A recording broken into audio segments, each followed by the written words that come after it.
नमस्कार, मेरा नाम ज्ञानेश्वर है और आप देख रहे हैं लाइव सिटीज। देखिए, मैं जो खबर आपको बताने जा रहा हूं वह चिंता की खबर है।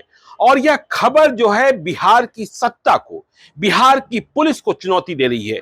जहां बिहार की सरकार कहती है कि बिहार में निवेश कीजिए, बिहार में फैक्ट्रियां लगाइए, बिहार में रोजगार के अवसर पैदा कीजिए, लेकिन जो खबर आपको हम बता रहे हैं वह खबर है बिहार के एक बड़े इंडस्ट्रियलिस्ट विनय सिंह के बारे में। विनय सिंह बिहार के उद्योग जगत के एक बड़े चेहरे हैं, जो उद्योग जगत की जानकारी रखते हैं। उन्हें पता है विनय सिंह के बारे में, पटना के ही रहने वाले हैं और बिहार के हालात जैसे भी रहे वे बिहार में ही रहे और बिहार में फैक्ट्रियां लगाई, दूसरे प्रदेशों में भी लगाई, लेकिन उन्होंने बिहार को नहीं छोड़ा और बिहार में और भी फैक्ट्रियां लगाना चाहते हैं।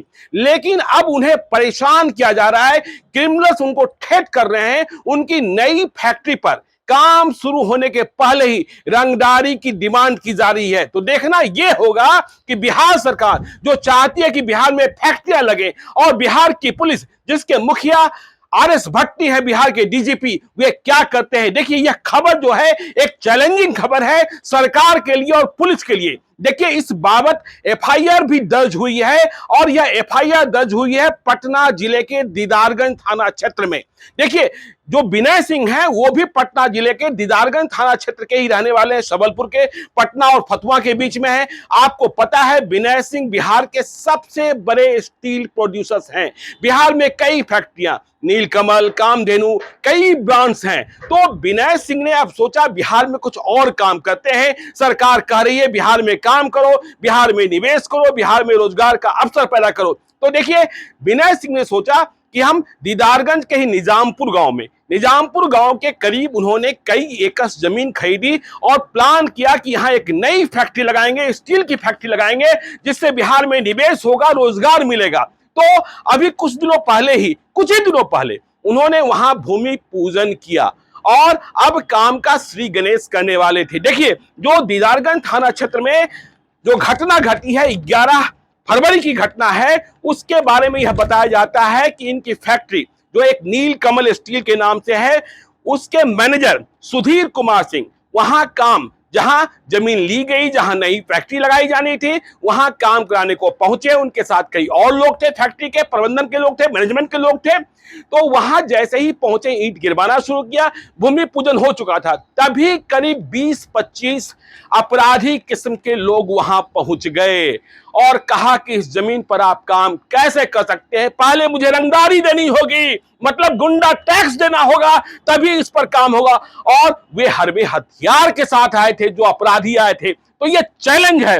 और देखिए, जिन लोग ने रंगदारी मांगने की कोशिश की उनमें कईयों की पहचान हुई है। कोई बउआ सिंह है, कोई पिंटू कुमार है, कोई पप्पू है, कोई कमलेश है, कोई मुकुल है। और आश्चर्य की बात है कि इनमें से कईयों के पिता का नाम सिपाही और दरोगा है। समझ सकते हैं ये किस किस्म के बदमाश होंगे। और इनमें कईयों ने हरबे हथियार ले रखा था। बउआ सिंह के बारे में कहा जाता है कि इसने देसी राइफल ले रखा था और इसके बाद कहा गया कि जब तक रंगदारी नहीं मिलेगी, यह जमीन आप लोगों ने कैसे ले ली बिना रंगदारी दिए, और इस जमीन पर कैसे काम करेंगे बिना रंगदारी दिए हुए। और कहा गया कि रंगदारी दिए बिना। तो जो एफआईआर दर्ज कराने वाले हैं सुधीर कुमार सिंह, उन्होंने इन बदमाशों को कहा कि देखिए, हम तो कंपनी के कामगार हैं, श्रमिक हैं, प्रबंधन के लोग हैं, यह जमीन विनय सिंह की है जो बिहार के बड़े इंडस्ट्रियलिस्ट हैं।